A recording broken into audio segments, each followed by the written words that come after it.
کتنے اللہ کے بندے ہیں جن کے لیے انہی اوقات میں سب چیزوں کا گنجائش کل آتی ہے۔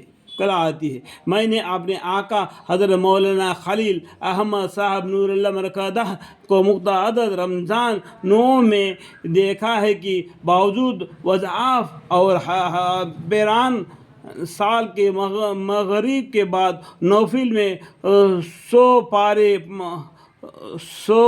پارہ پڑھنا یا سنانا اور اس کے بعد آدھا گھنٹہ کھانا وغیرہ ضروریات کے بعد ہندوستان کے قیام میں تقریباً 200 گھنٹے تراویح میں خرچہ ہوتے تھے، اور مدینہ پاک کے قیام میں تقریباً 3 گھنٹے میں عشاء اور تراویح سے فراغت ہوتی ہے۔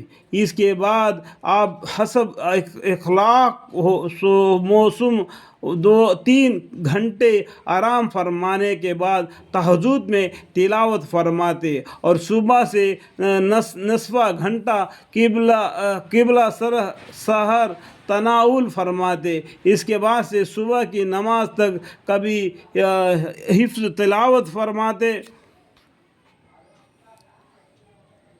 کبھی حفظ تلاوت یعنی قرآن شریف کی تلاوت فرماتے، اور کبھی اور وظائف میں مشغول رہتے۔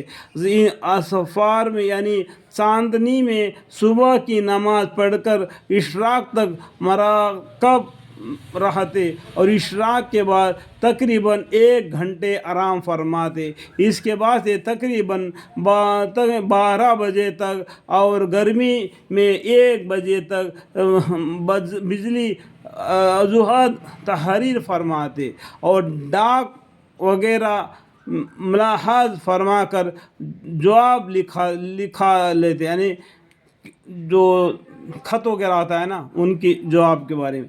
اس کے ظہر کی نماز تک آرام فرماتے، اور ظہر سے عصر تک تلاوت فرماتے۔ دیکھو، جو فجر کی نماز کے بعد میں، چاشت کی نماز کے بعد میں، ظہر کی نماز پڑھنا کے بیچ میں سو سکتے ہیں، یہ حدیث بھی ہے۔ ظہر اور عصر کے بیچ میں نہیں سونا، ٹھیک ہے، آرام فرماتے، اور اس ظہر سے عصر تک تلاوت فرماتے، عصر سے مغرب تک تسبیح میں مشغول رہتے، اور حاضرین سے بات چیت بھی فرماتے۔ بذل المظہور ختم ہو جانے کے بعد صبح کا کچھ حصہ تلاوت میں اور کچھ کتاب بین میں بذل المظہور اور وفا الفار زیادہ اس وقت زیر نظر رہتی تھی۔ اس پر تھا کہ رمضان المبارک میں معمولات میں کوئی خاص تغیر نہ تھا، کہ نوفل کا معمول دائم تھا، اور نوفل مذکورہ کا تمام سال بھی اہتمام رہتا تھا۔ البتہ رکعت کے طول میں رمضان المبارک میں اضافہ ہو جاتا تھا، ورنہ جن کا برقع یہاں رمضان المبارک کے خاص معمولات مستقل تھے، ان کا اتباع تو ہر شخص نبھانا بھی مشکل ہے۔ بزرگان دین نے جس طریقے سے رمضان المبارک کے مہینے میں اعمال کیا ہے وہ یہاں لکھ رہے ہیں، اسے سمجھنا چاہیے۔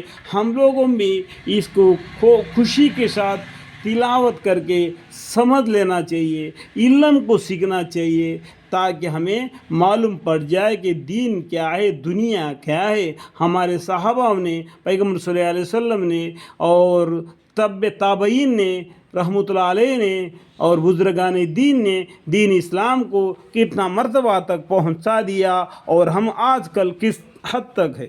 اللہ تعالیٰ ہم کو سمجھنے کی توفیق عطا فرمائے، آمین۔